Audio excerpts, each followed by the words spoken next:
Hi, and welcome to the Pew Research Center's America's News Influencers. This event is based on a project from the Pew-Knight Initiative, which supports new research on how Americans absorb civic information from beliefs and identities and engage in their communities. I'd like to encourage you all to use the chat on the right of your screen to participate throughout the event and ask questions. Pew Research Center experts will also be active in the chat and will answer data-related inquiries. Please allow a few minutes for responses. Other questions may be selected for the live Q&A segment later in the event. My name is Makena Kelly, and I am a senior writer at Wired who has been covering this influencer space in politics for quite a while at this point. I will be moderating the discussion between Oinounou, who is the founder of Mo News, Raven, Schwam-Curtis, who is a content creator and keynote speaker, and Galen, who is a senior computational social scientist with Pew Research Center. We will start with a short presentation from Galen on news influencers, and then we'll get into the panel discussion, and then finally in the Q&A. So I'm going to pass this over to you, Galen. All right, thank you, McKenna. So I'm going to talk briefly about some recent research that we published on America's news influencers. I should start off by noting that this is a product of the Pew-Knight Initiative, and this is an attempt to understand how Americans absorb civic information, form beliefs and identities, and engage in their communities. It's a joint initiative between the Pew Research Center, which is a nonpartisan, non-advocacy fact tank that informs the public about the attitudes and beliefs and trends that shape their world, and the Knight Foundation, which is a social investor committed to supporting informed and engaged communities. Let's turn to what we're going to talk about today. So we have three main sections here. We're going to start with a foundation of social media and news, and then from there, look at news influencers themselves, looking at what they are like and who they are, and then end with a discussion about how Americans have experienced news influencers. So let's start with social media and news. About half of Americans get news from social media at least sometimes. And that number has remained remarkably consistent over the last 5 years or so. So, this is an established part of many Americans' routines to go to social media for at least part of their news diets. Of course, there are different stories on different sites. Every site has a different set of practices, type of topics that tend to do well there, and mix of creators and other people on the sites themselves. So this chart shows the percent of each social media site's users, so not all Americans, but the people who use that site, who say that they regularly get news on that site. So you can see Facebook is around 50%, or so around half of the users say they get news there regularly. YouTube and Instagram are about 4 and 10 of the users. TikTok is about half. X is about about 6 and 10. I'm sorry. But one interesting thing here, and there's many interesting stories here, but one really interesting story here is this rise of TikTok from about 1 in 5 users saying they get news there regularly in 2020 to about half in 2024. But another part of this story is also what kind of sources people are getting news from on each social media site. So we asked people who got news on each site about several different kinds of sources: friends and family, news outlets or journalists, influencers or celebrities, advocacy or nonprofit organizations, and just people that they don't know personally. And there's a lot that's in here, but I think one of the really interesting things here to look at is in this friends and family category, the vast majority of people who get news on Facebook say that they get news from friends and family. But when you look at, say, X, for instance, only about a quarter say that. So big differences, and this just showcases how different each site is and how people who use each site use it in different ways. But for the purposes of today, we're going to focus on 3 of these categories: news outlets or journalists, influencers or celebrities, and just people that they don't know personally, because news influencers are drawn from those 3 categories primarily. So let's talk about news influencers. But first, let's just lay some groundwork about what we actually did in this study. So this study had 2 main parts. The first part was a survey of over 10,000 US adults in the summer of 2024. And then we paired that survey with a broad landscape look at news influencers themselves. And we looked at a sample of 500 news influencers from across 5 social media sites. We started with about 28,000 accounts that we identified as being potentially news influencer accounts, and looked at each of those accounts by hand, and then from there determined that about 2,500 of them were news influencers according to our definition. And from that around 2,500 accounts, we sampled 500. And we looked at them in summer of 2024, and then looked at their posts from summer and fall 2024. For the purposes of this study, news influencers are individuals who regularly post about current events and civic issues. Now, we said current events and civic issues because we wanted a broad definition, not just people who are talking about the biggest news or the biggest political events, but people who are talking about issues that affect people's day-to-day lives, that come up in civic and social discussions. So they need to be posting about these regularly on social media and have at least 100,000 followers. So a very wide reach, but allows us to get into some smaller categories and some smaller niche audiences on any of these platforms. So let's dive into who these news influencers are. The biggest thing that pops out, and the first thing that popped out for us, was that most of these news influencers are men. In fact, there's a 2-to-1 ratio between those that are men and those that are women.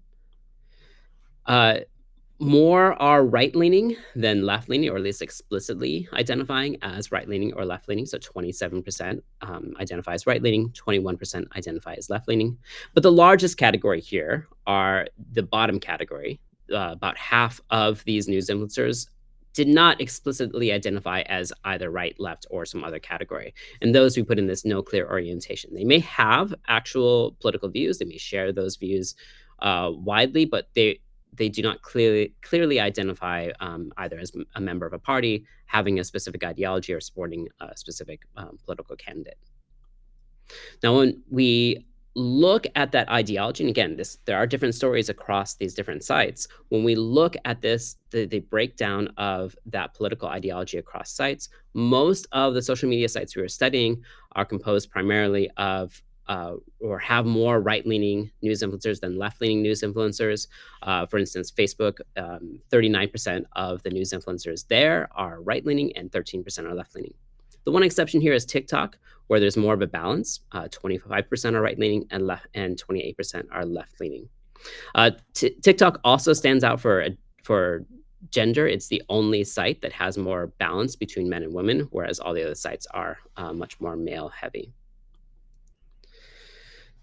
There's also been a discussion around the role of news influencers compared with the role of journalists, and what each group should be doing and what the overlap is between those groups. And so we wanted to dive into that a little bit, but we didn't want to make a determination as to who was a journalist and who was not. So instead, we looked at whether or not they had a news organization affiliation, very broadly defined. We looked at whether they had a current employment with a news organization or previous employment. And their role could be anything from being a journalist at a local paper, an anchor on TV news, being a opinion columnist. So very broadly defined. We also very broadly defined what these news organizations could be, from local TV, local news, national news, to digital-only outlets.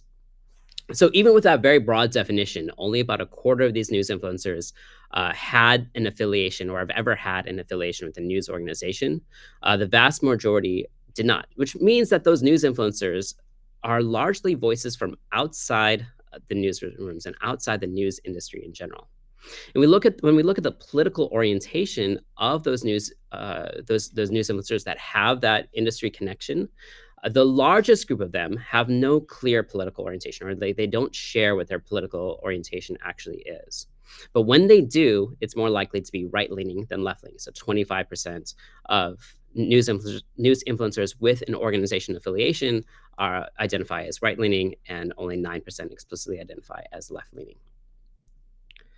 Turning to their engagement with their audience, most news influencers are on more than one site. They're trying to reach audiences where they are.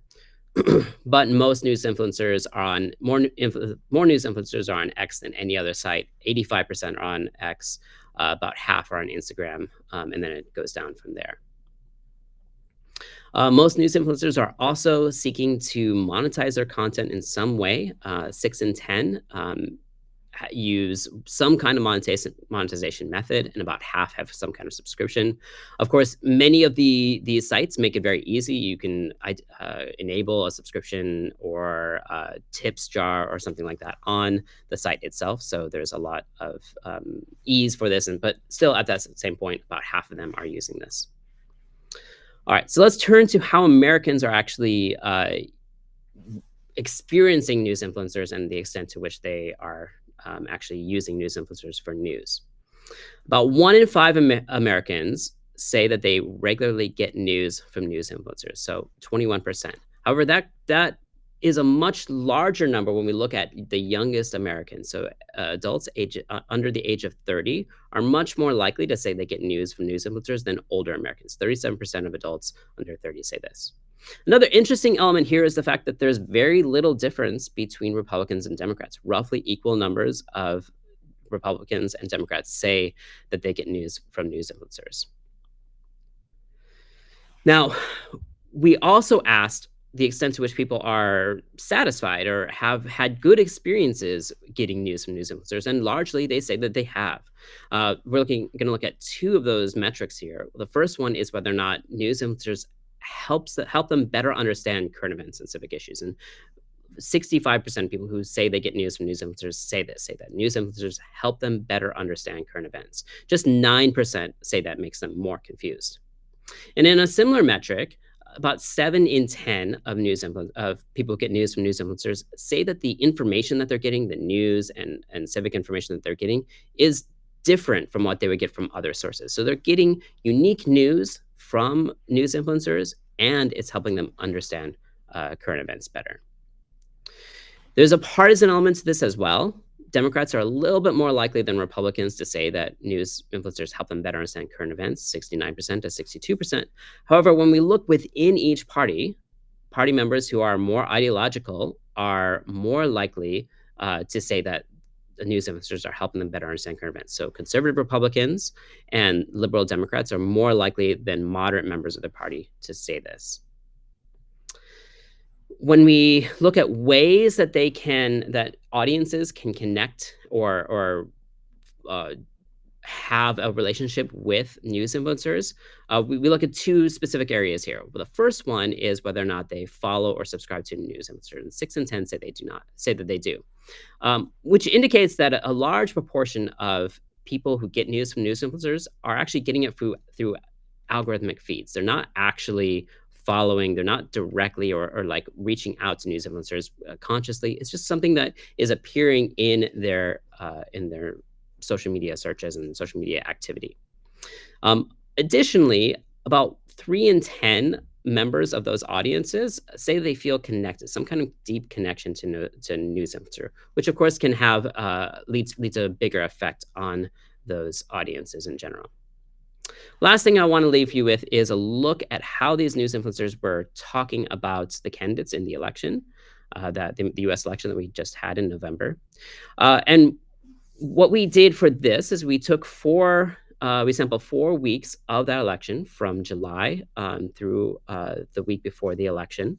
And we collected all posts from all 500 news influencers and identified whether or not the posts themselves were about the candidates, whether they mentioned the candidates by name, and then how they were discussing the candidates themselves. So when we look at that data, we found that most news influencers are mentioning the candidates by name. So 90% of news influencers mentioned Trump by name in at least one post, and it's a little small, but it's almost 90% of Harris news influencers did that as well. But there were more posts in general about Trump than there were about those other candidates. 12% of posts from news influencers mentioned Trump by name, while 6% mentioned Harris by name. We also, like I said, looked at how they were talking about the candidates, whether they were more critical than supportive of the candidates themselves. So among those news influencers who mentioned Donald Trump, 42% were more critical of Donald Trump in their posts than they were supportive. 28% were more supportive than critical. And it was a similar ratio when we looked at news influencers who were discussing Kamala Harris. So 42% were more critical than supportive of Kamala Harris, the same amount as were more critical than supportive of Donald Trump, and 24% were more supportive than critical of Kamala Harris. But when we look at posts, there's a slightly different story here. More posts were critical. A greater share of the posts that were about Kamala Harris were critical of her than were supportive by a 2-to-1 margin. So 38% of posts were critical of Kamala Harris and 19% were supportive of her. We don't quite see the same story when we look at the posts that were about Donald Trump. Here, it was more of a balance, slightly leaning toward being critical, but 31% were critical, 27% were supportive overall. So I want to end there, and I think that sets a stage for the discussion that's going to come. If you want to see more of our data, you can go to our website, or you can contact myself or our communications manager, Sogan. Makena, back to you. Wow, thanks, Galen. And yeah, let's just kick it off. I wanted to start with Moshe specifically, because I know you have a lot of thoughts on how news consumption is changing. So generally, tell me, over the last couple of years, how have we gotten to this point with people getting so much news and information from creators on the internet? Yeah, it's been remarkable to both witness it, but also be a part of it. My background, I spent, almost more than 15 years at Fox News, at Bloomberg, at CBS News, and then sort of accidentally fell into this, just trying to inform friends and family during COVID in 2020, about 5 years ago, actually, this month, as the world shut down, and then discovered tens of thousands and then hundreds of thousands of new friends who wanted to get news on Instagram. And so, I think, then Twitter, now X, has always been like a go-to social media place for both journalists to learn what's going on, but also consumers who are very kind of addicted. But you did see this evolution both on TikTok and Instagram. I would say COVID into Black Lives Matter, that election cycle really led to the transition where you were seeing, yes, friends and family and pictures of people's brunches, but also compelling political and news content. And then those platforms had to adapt. And I still don't think that if you ask candidly people at Meta, and I think they've said this openly, they would prefer none of that content be on Instagram. They want it to be a happy place.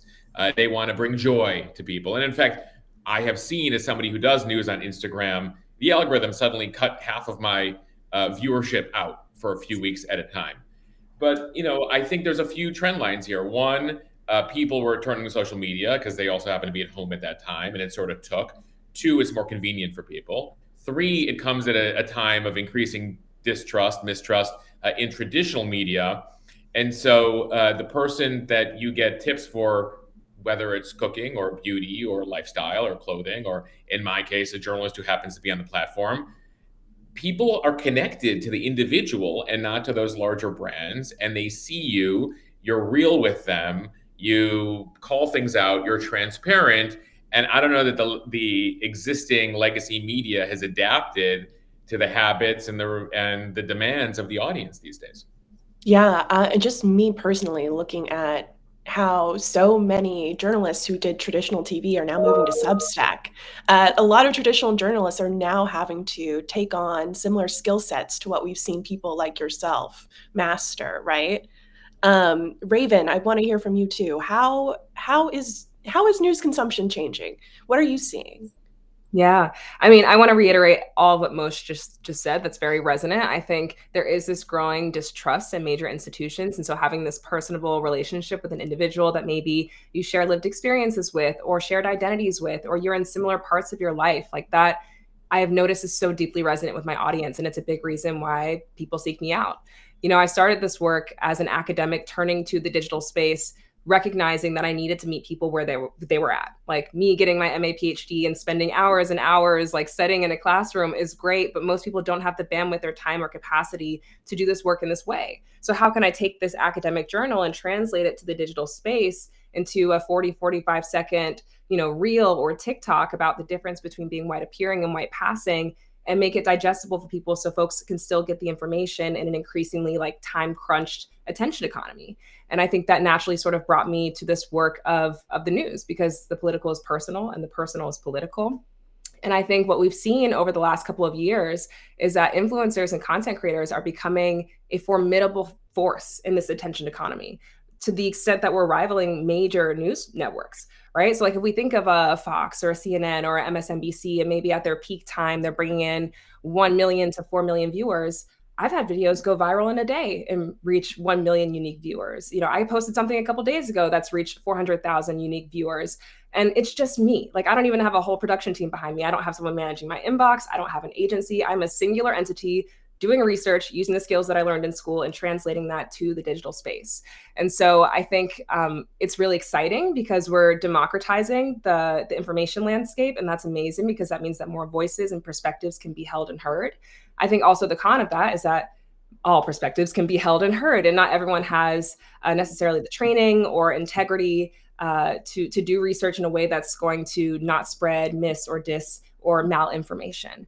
So, you know, I think those are some of the things that we're up against, and we're really seeing platforms grapple with how to manage that, whether it's through community notes or through taking down content or allowing certain reporting mechanisms. And I think we've seen all of these approaches be deeply imperfect, sometimes meet the mark, sometimes miss the mark, and actually perform the work of censorship.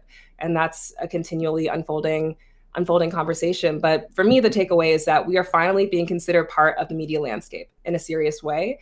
And as someone who is a member of Gen Z, who has grown up, you know, seeing us go from the 2010s of YouTube being like me watching Zoella and doing like beauty routines and learning how to, you know, make my curly hair look cute, like watching this space transform from that into what it is today, I think is really exciting, and it shows a lot of potential and opportunity.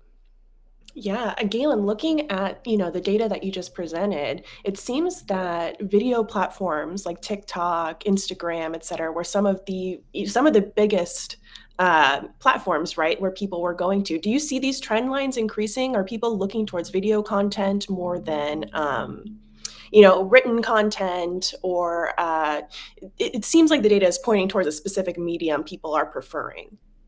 Well, I think it is really interesting, that trend line for TikTok, going from 20% saying they get news there 5 years ago to half of users there saying they get news there.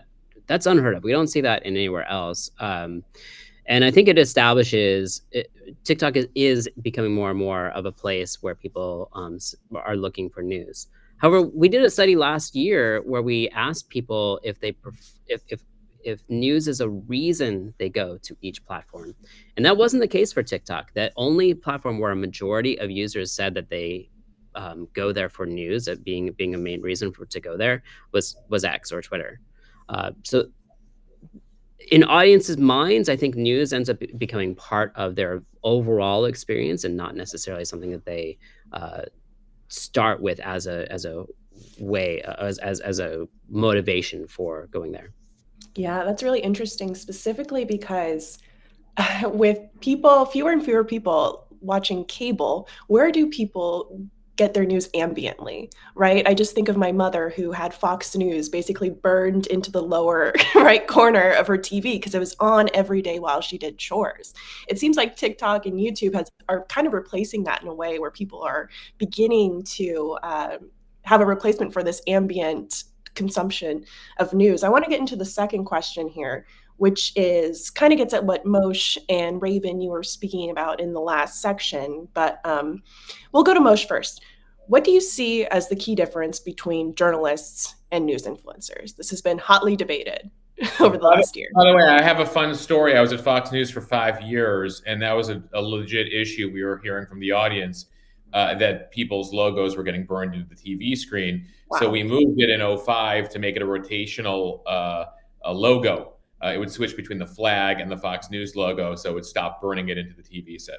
By the way, it appears to work because my father watches 6 hours a day of it. But to your question, as far as the difference between news influencers and journalists, listen, at the end of the day, I'm somebody who comes from a journalism background, started out in these various legacy media companies, got training as a reporter, learned to call sources, learned to balance stories. worked with editors, learned the importance of off the record versus on the record versus on background.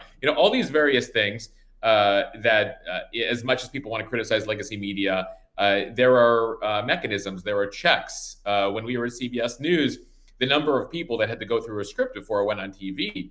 And I don't know that legacy media has ever been transparent enough about it. But bottom line is, a journalist is somebody with a background that is seeking out the facts. Now, obviously, there's partisan journalists that are looking to push some sort of agenda, but ideally getting at some truth, and ideally they're transparent about their bias. But that's one of the issues the audience has today, right?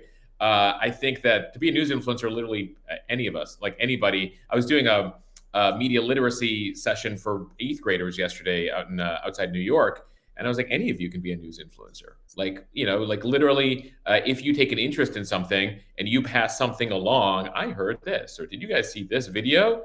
You're technically news influencing, regardless of your background, even if you have zero background in journalism. So I think it's an important distinction. But to the audience, if I trust somebody, how much time am I spending vetting their background? Did they have a Columbia journalism master's degree? To the extent that there was a time, where having that legacy media background, I think, was important to the audience. And I think today, to some portions of the audience, that's actually a strike against you.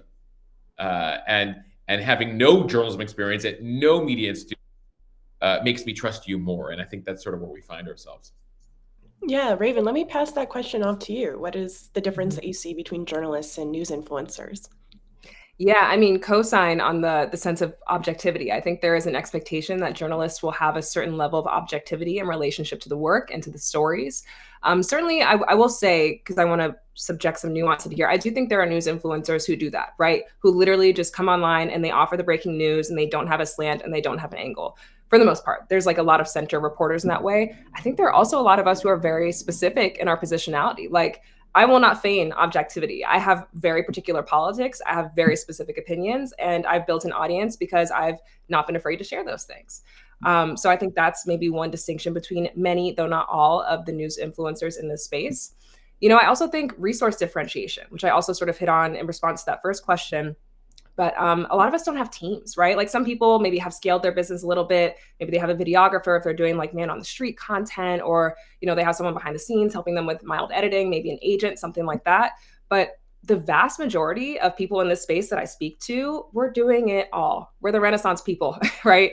Like, I'm the person doing the research. I'm the person creating the content. I'm the person who's the talent. I'm the person who's editing it. I'm the person who's engaging with people on the platform. I'm building the community. I'm answering the emails. I'm doing it all. And so I think that's a big difference, certainly to varying scales, but I would assume that journalists have more of that institutional backing behind them in particular ways in terms of resources and editing and research and so on and so forth. And, I think another difference too is like accountability. Like, who are we accountable to? As a content creator, I'm accountable first and foremost to my audience. Those are the people who have given me a career. Those are the people who have given me a platform. And those are the people that I serve. I answer to them. Versus, I think when my understanding anyways, as someone who is outside of the traditional media space, when you are in a traditional media space, there are more confines in some ways about who you're accountable to. You are accountable to the network under which you are operating in terms of what you can say, how you can say it, what verbiage you're allowed to use, what framing you're allowed to use. I don't have any of that beyond the confines of what particular platforms will allow me to use or say rather. So as long as I'm operating within community guidelines, I have free reign. And I think that is really appealing to audiences because I'm not mitigated by these various factors of operating under a particular institution. They know when they see me, they're getting me. And outside of not using hate speech and profanity and things that I would never do anyways, that's it. This is how I feel. And this is the content I'm creating based on my reading and understanding of what's happening in the political zeitgeist. Yeah. And Galen, where is Gen Z getting most of their news right now? That is a great question. So we don't actually ask generationally, but our corollary would be adults under the age of 30, which isn't quite map on perfectly, but it's pretty close. And one really interesting thing that we've seen is that young adults in that age group are about as likely to trust the news that they get from national news organizations as they are to trust the information that they get from social media. So first off, they just have more trust in that, or not more, the same amount of trust as in social media as they do from news organizations. In terms of pathways and like the ways in which that they get news, they are much less likely to get news from print, TV, and radio than older Americans who are still getting news from those pathways in general. And they're more likely to use social media in general than other groups, especially when you look at the numbers for Instagram and TikTok, and a little bit Twitter as well. So in general, they're much more focused on social media. They're much more focused on those specific platforms, and they tend to have pretty high levels of trust in that information that they're getting from them.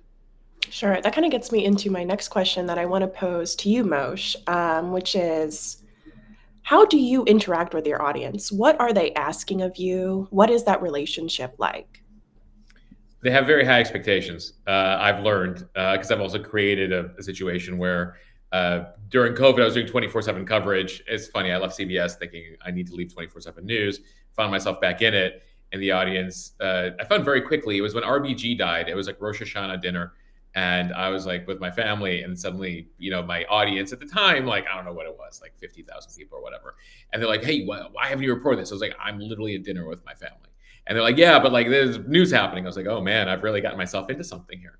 And so, I think the audience will use me as Google, like Ask Jeeves. Remember Ask Jeeves? It's like Ask Mosh. Like, hey, why is this? Like, I was like, you can Google that. That's like pretty simple. Like, what does that stand for? I don't know. And so it's as simple as like clarifying questions. It's, hey, have you heard this? It's, hey, my cousin sent me this video. Can you fact check it for me? I'll also get like, on the lighter side, like, hey, like, didn't realize the Northern Lights would be seen as south as Oklahoma. Like, check out this photo I caught tonight. And so, it's the lighter stuff. It's the fact checking stuff. It's the have you seen stuff. One thing that, we spend, and now I have a couple of folks on the team, like a good couple hours a day going through. I mean, I'm getting between 500 to 2,000 messages a day from people reacting to stories or people asking questions. And so we're trying to get a gauge for like what people care about. And by the way, like, I think the major difference that I have seen and I've tried to, implement here from legacy, where I had like 6 million people watching the evening news every night when I produced it. Did I ever engage with an audience member once in 3 years? No. But here, I can hear from people. I'm like, all right, there's a couple stories that we think are really important that we're going to cover today. What else are you guys seeing out there? What do you want to know about? And so I use them as an assignment editor of sorts. Like, you know what? We're going to push this story because so many of you were engaged on that story, or so many of you asked about that story. And you see these stories bubble up, and then sometimes you don't see the legacy media cover them for a couple days. So actually, when I'm digging into those stories, I was like, there is no coverage of this story. Like, I have to make some phone calls myself because no one's gotten into this yet. So it is instructive. It's an immediate feedback mechanism. They'll call you out if they feel that, especially since we, try to ensure that we're nonpartisan and we're fair. And they're like, you know what? I think you were unfair in that story. I think you were too pro this or too anti this. And I'll go on video. I'm like, you guys had a point. This is important context. And that's something you never see from legacy media that I think is one of the things that we in the social media space, in the digital media space, can do. And one of the reasons why I think we can build that rapport and that trust with the audience. Great. Yeah, Raven, your relationship with your audience. Tell me about it. Yeah, definitely a lot of similarities there. I think there's a very strong call and response with social media that you don't see in the traditional media landscape, perhaps in the same way. And so that's one part of it. And then there's a strong parasociality to it. So yes, I'll get questions about what's happening in the zeitgeist, what my thoughts are on various things, but it's always very tailored because I've created a very specific niche for myself. So there are news influencers who talk about all the things. And then there are people like me who are maybe a little bit more tailored in our coverage and what topics we address. So, I'm a Black, Jewish, queer woman, and I talk about things that relate to those communities, those issues. And of course that then means that I talk about pretty much all the things, but I speak about it through a very specific lens that is intersectional, very explicitly intersectional. And so if there's something happening in the Middle East, I get a lot of questions about that. If there's something happening in the United States pertaining to the LGBTQ plus community and legislation that's targeting us, I get a lot of questions about that. So I think the kinds of questions that I get are deeply connected to my lived experiences on the news side. And then on like the more personal side, I think we all get different questions depending on what level of vulnerability we're willing to open ourselves up to, how much we're willing to share. Some folks really just want to be the talking head. I have decided to let people into my personal life in some ways, whether that's me sharing things about my family, or I'm posting, on my Instagram stories about training for a half marathon, or, going to the gym or hanging out with my friends. And so maybe I'll get personal questions about those things because I've chosen to make myself vulnerable to the degree that I feel comfortable. And so I think that all sort of feeds into the parasociality of, yes, people are coming to me for my expertise and for my perspective on what's happening topically, but also because they feel connection to how I'm moving in the world and what I'm doing. Like, I know there are people who've arrived to me because they've seen my half marathon training experience, and they'll come up to me in person and be like, hey, like, I love your content. And like, I'm super into running too. That's great. And it all sort of gets intermingled. So it's very, very interesting. And I think that kind of goes back to our collective original point of there is a different kind of personability and connection that happens in the social media space versus in a traditional media landscape where you don't get that kind of access. Yeah, I'll just say, like, on Monday I had a colonoscopy. It was my first one as like somebody with a family history of it. And by the way, I'm not the first person in the media to do that. Katie Couric took people along for the ride for her colonoscopy 16 years ago in the evening or on the Today Show or whatever. And so, and then people are asking me about it. And then somebody's like, hey, you should try the pill over the liquid.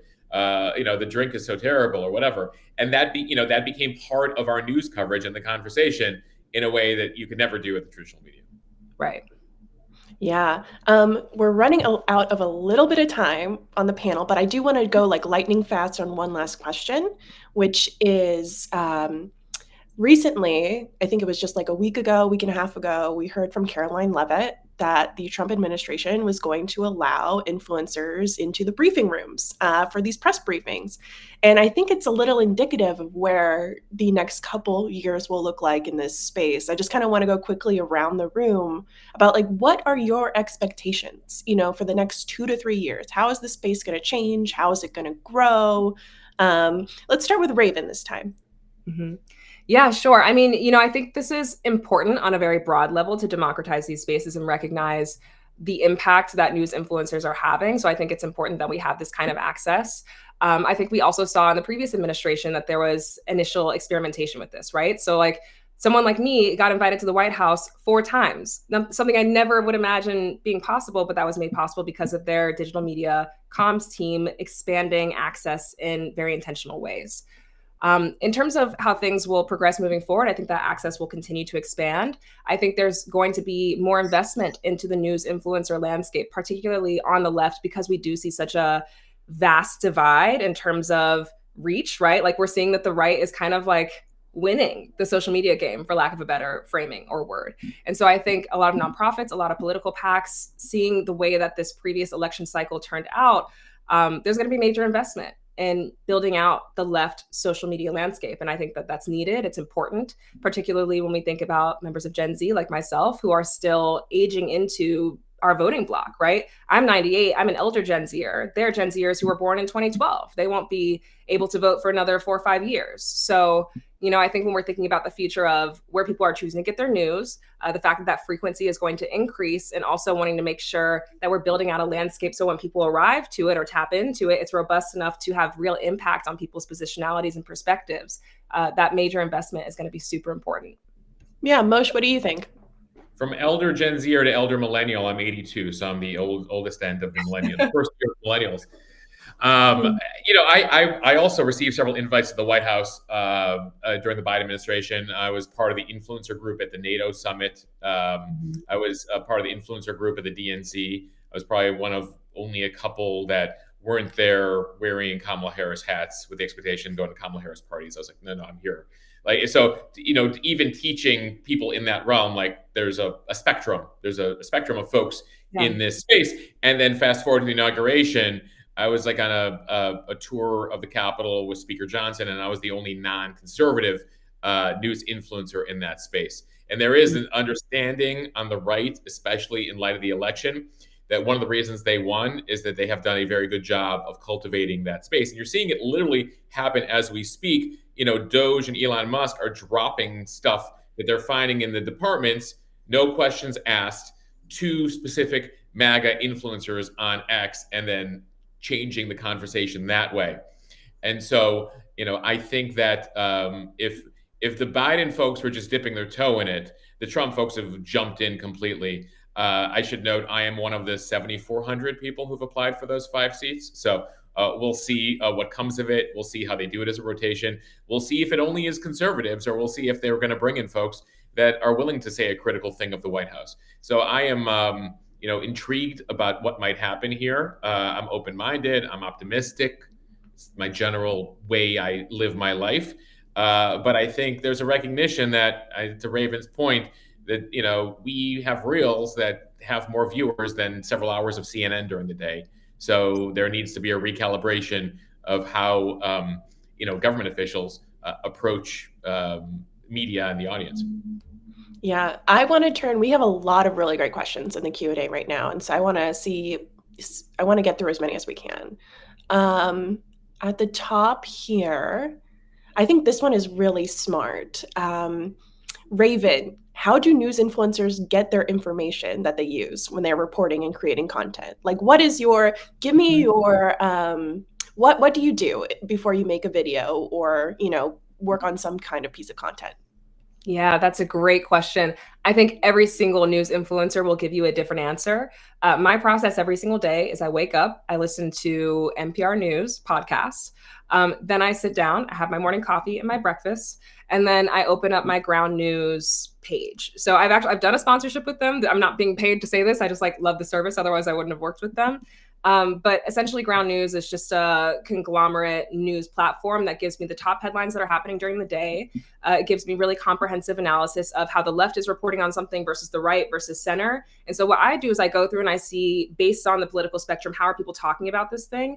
They also have AI built into their platform that tells me which articles have high factuality. So maybe there's an article that's mixed factuality. There's one that's high. There's one that's very high factuality. So when I'm doing research to then figure out how I feel about a thing, to translate that to my audience, I'm engaging with the highest factuality stuff that's already available out there as I'm formulating my opinions, because I find it to be really important not to disseminate mal, and disinformation. And that's certainly never my intention. And also, too, part of my praxis and pedagogy is if something changes in real time, I will go in and update my content, whether it's me changing, in the comments section, I'm talking to people about it, or it's in the caption, or if I post something on Threads, I will add an additional thread saying, this is how this story is developing, to maintain that integrity with my audience. Yeah, Mosh, tell me about your process. So I get a dozen or so newsletters in the morning from the Washington type newsletters like Axios and Punchbowl and Politico, etc., and then the national newspapers, some international publications as well that I try to look to: BBC, Guardian, some various publications in the Middle East, etc. So I'm looking at 40 to 50 different publications. I still have X open. The algorithm ain't what it used to be, but it still gives you a sense of what is happening and what is trending, and some of the things I'll probably be fact checking later in the day. And increasingly, with this administration, X is becoming, for obvious reasons, the place that you sort of need to have open, despite the fact that I was, told journalists on my team, you spend too much time on Twitter, but now we sort of need to. I think one of the things that I'll look to is, the aforementioned, the previous question, which is the audience too. Hey, what are you guys seeing out there? What's happening locally? I live in New York, so I generally have an East Coast bias. So what's happening out on the West Coast, that if it was happening on the East Coast, we'd give it much more attention. I think Californians and folks on the West Coast, it's always been a annoying thing for them that the news is so, because the nature of journalists who for the most part live in Washington and New York, and so everything that happens on the East Coast takes on this extra importance. So I try to check for that bias as well. So it's between social media, traditional publications, newsletters, and the audience, and sort of mix it up and see and so every day is different. Yeah, there's another question asking how news influencers make money. And in many ways, in conversations that I've had with people, it seems very similar on a smaller scale to a news organization itself. But I'd love to hear from you both. Raven, how is it that you sustain yourself in this business? Yeah, no, it's an important question. I mean, it's funny, if you had asked me or told me a couple of years ago, 3 years ago when I first started this, that this would be my full-time gig that's like paying my mortgage and paying for my groceries, like I never would have been able to wrap my head around that. So it's really been like a build as you go situation. But the main source of my personal revenue is sponsorship deals. So working with nonprofits, working with political PACs around some kind of shared message. So sometimes that's like a general consciousness raising campaign. Sometimes that's a really specific activation. So they have a call to action, a CTA that they want to move people towards. Maybe that's calling our representatives or getting people to sign a petition or something else. That's the main source of my revenue. I also do a lot of speaking engagements. So, I'm a trained academic. I love to yap. I yap for a living. So people bring me in for panels or for keynotes or any number of other things. And that's awesome. And in addition to that, I think we're all sort of building out other streams too, just transparently around this work, especially with the instability of the platforms that we're on. I mean, they're out of our control. We saw that with TikTok going away for like 12 hours and then coming back. And that was like half of my revenue stream that's just kind of in limbo, remains in limbo in a lot of ways. So I think that's been a wake-up call for creators like myself. I mean, I'm grateful I've diversified across my platforms. So that's another source across like TikTok, Instagram, as well as YouTube. And I'm also on Threads. But in addition to that diversification, I think many of us are building out other verticals like working on books and sort of other things that we can deliver to our audience in addition to our intellectual property and feelings and positions around this world. Yeah. Yeah. Mosh, what about you? Yeah, I mean, similarly, our main streams are subscriptions and advertising and partnerships. Subscriptions made up last year about 2/3 of our revenue. And by subscriptions, Wow. we launched in 2023 something called Mo News Premium. Basically, it was a private Instagram account where I answer people's questions daily, do videos, deep dives. You get more behind the scenes. You get early access to all of our interviews on a premium podcast. We've been rolling out benefits. Literally, I'm doing a workshop tonight on Greenland, Canada, and Panama for people because it was a request like, why are we interested in this stuff? How is that all going to happen? And so now we're adding sort of more evergreen workshops. But we're approaching 11,000 people who are now Mo News Premium subscribers. We have lifetime members in addition to annual and monthly members. And so there's been that. And then we've also done partnerships with companies big and small, everyone from Procter & Gamble to there is a car seat company for my 16-month-old daughter that like, hey, we'll send you a car seat. And now we've turned into a whole thing, Element electrolyte powder. So we found a variety of those. We launched a daily podcast, a daily newsletter, so we can sell a 360 advertising package to folks. So that grew 150% last year. So I have the partnership stream, the subscription stream, which I think is super important because this is also the audience that wants to know everything. It literally reads every slide. Like we'll notice a comma missing in the third paragraph, but well-meaning, most of them. Some of them are like whatever, grammarians, annoying grammarians. So and then beyond that, I've done some I do like 2 to 3 speaking arrangements a month. And then we actually opened up a merch shop and we're doing a partnership with Amazon. And again, this is sort of for the paid subscribers, but they want hats, they want t-shirts, they want stickers. And so we're continuing to find new ways. I mean, I messed around on Cameo as well and I've done a few hundred cameos. We do an On This Day in History segment. So for people's birthdays, I'll be like, on this day in history, the day you were born, this was the #1 on the Billboard charts, that sort of thing. So, we're always, I think all of us are experimenting here. And by the way, I would include all of us, like the New York Times is experimenting. Like literally every media company, no matter how big, is trying to navigate this environment. And so that's what we figured out. But the subscriber thing is super important to us. Yeah, Galen, I want to turn to you for this question on echo chambers. One of the more interesting parts of the report that came out was how male-dominated some spaces are online of news influencers, and just like how how they cater to just completely different kinds of audiences. Can you pull anything from the data to kind of explain how echo chambers are working and operating in these spaces on specific platforms or among specific creators or audiences? Sorry, I realized as I was about to speak that I didn't actually have my my mic on. We don't necessarily have anything specifically on echo chambers within the influencer space itself, but we do have some broader data from a couple of years ago that looked at the extent to which people are looking at sources that are aligned with them ideologically, and we found that about a quarter of Republicans and about a quarter of Democrats tend to tune to news media outlets that align with their own ideological views. But a lot of people are getting a mix of views. They're looking at outlets that are both right leaning and are both left leaning.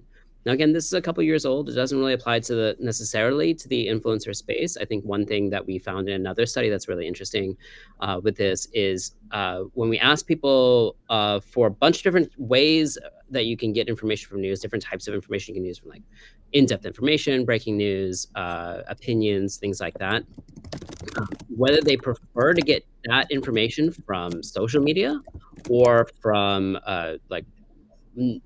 more traditional mainstream kinds of outlets, not necessarily mainstream, but more traditional methods like print or digital or print or TV or something like that.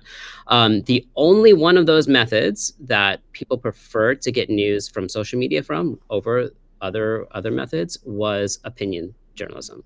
So people they preferred to go to social media over those sources. So I think there is potentially room there or space there for people to go to those sources. And I think that at the same time, we see that this behavior is not completely as widespread as we might think if we're in like a DC bubble. But there is certainly people out there who are doing that. Yeah. And one of the ways that this is for the creators, that journalism and kind of online news content creating is merging in a way is we're seeing a lot of the same tactics used online to harass influencers to also harass journalists. And there's a lot of questions in here about safety risks. And so, Raven, I want to ask you, what are the risks, right, of being a news influencer and being so visible online? Yeah. Well, there are definitely risks. I mean, it's a not so fun part of this work that I don't think we speak about a lot. But like, I've received death threats 100%. I'm a openly, visibly Black, Jewish, queer woman on the internet. Of course, I've received death threats. That's just unfortunately part of what has come with this work. And I think there are various ways that we've all opted into to try to protect ourselves. So like I have used a service to scrub all of my information from the internet so no one can figure out where I live or find my number or personal information to then dox me.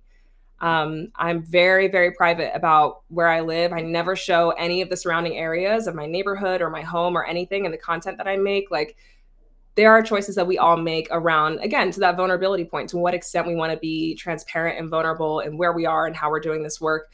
Some folks are brazen, right? They'll like be filming, walking around their neighborhood or, go up to people and do man on the street content.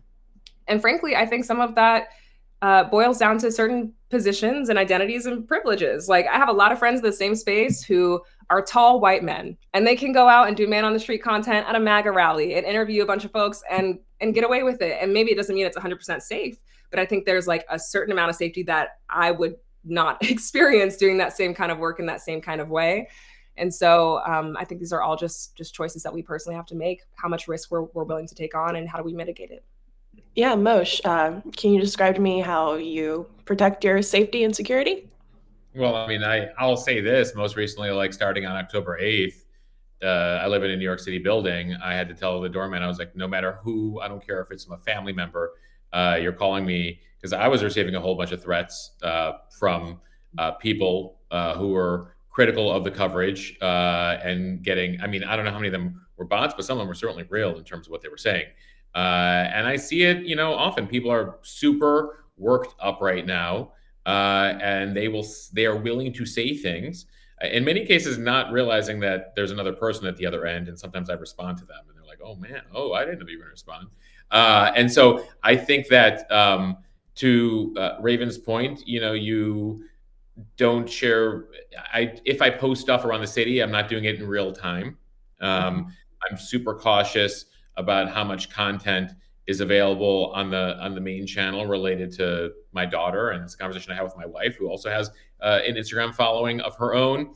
And I don't have.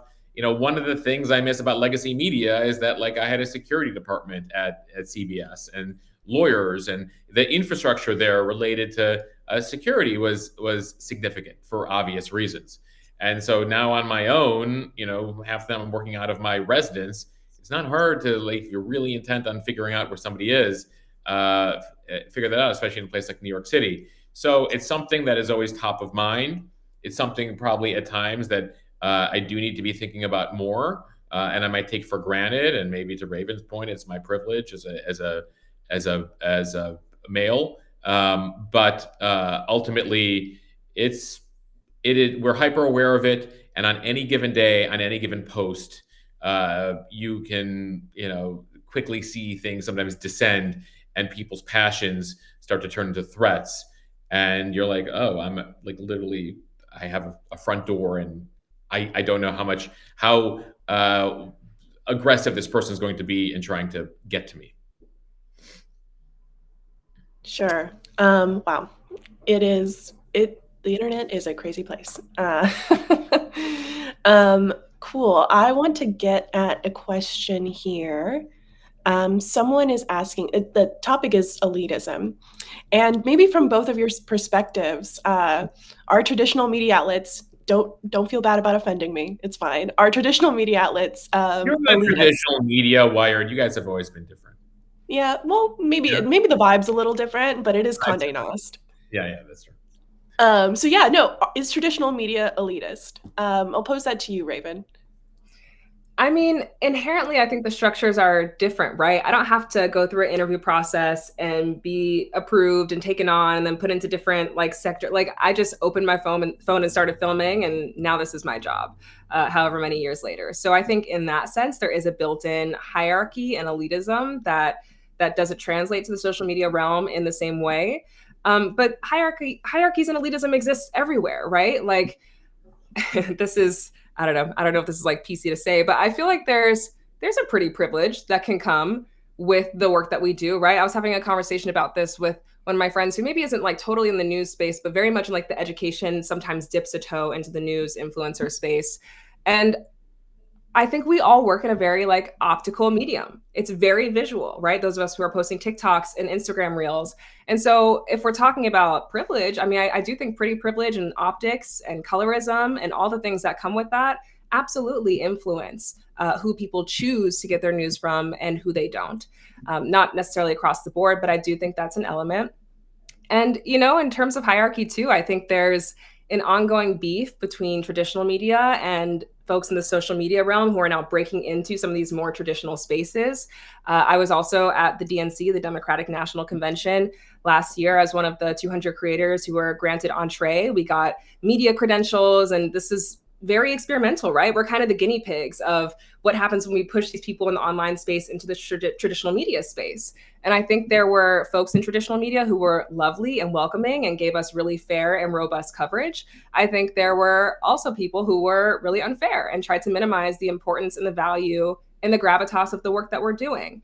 And so, I think part of that is like maybe some latent frustration around the changing media landscape. And I think my response to that is, instead of fighting the change, lean into it, right? I think news influencers and traditional media folks can be powerful co-collaborators and partners, but there has to be a mutual willingness for that to happen. And I think because of some of the snarky coverage that we got as influencers at the DNC, a lot of that trust has been corroded. So I think my best advice to traditional media is, instead of like duking it out over the attention economy, let's figure out how to join forces and amplify messages in a way that feels mutually beneficial, mission aligned, and generative. Sure. Yeah, I was there too, and I found it ironic that some of the negative coverage happened to be coming from media that was literally like had better access, more booths around the arena. I was like, guys, you have like 17 locations around here. We have a pass. They let us go here for like 20 minutes. And one of the nights that the creator area, the devoted creator area, was given over to the Biden family one night. So just FYI, like, guys, that's the deal. As far as the question on elitism, is the media elitist? Individual members of the media are certainly elitist. I deal with this in talking to folks who are like, "Oh, you're doing Instagram stuff," and I was like, "Well, I used to work at CBS. That's where I have to pull my old card." And they're like, "Oh, you're one of us." Like, "Oh, like we trust you now," but only because I had that, in on the resume, which speaks to the elitism of like, well, have you earned your stripes in order to be able to do what you need to do? And I think that comes across to the audience. That comes across to us. And as the power dynamic shifts, and it's not going to go in the reverse direction, and they know this, and they need to recognize this, it behooves them to come up with the partnerships that Raven just mentioned with creators, because more and more, I get a call a couple times a month from people who work in networks that have 3 letters in them or 5 letters in them, MSNBC, that 5 letters, who are like, what should I be doing on social media right now? We're going to do another round of layoffs here. And so, I think increasingly there needs to be this recognition, but knowing what we know about legacy organizations, it'll be too late for many of them because they didn't adapt quick enough. But in the interim, if they're looking at survival, if they're looking at what's happening 5 years down the road, 10 years down the road, inconceivable, right? We haven't even gotten to AI. Every other panel I've been on is always, AI is so AI focused. I imagine you are too. But like, going to impact this whole world. We'll be doing this panel in 5 years, and one of the people in the box will be an AI video creator, right? Like not even a real person. And so, the issue is everyone needs to adapt, and so they need to drop the elitism or, lights out. Great. I think that is a great place to end it. Thank you all so much for this panel. This was really fun. And everyone watching, thank you for participating in America's News Influencers. If you're interested, you will receive a recording at the end of the event via email. And otherwise, you can send any kind of questions or anything you like to info@pewresearch.org. And that's it for today. Thanks, everyone. Awesome. Thank you. Thanks. So fun. Thank you.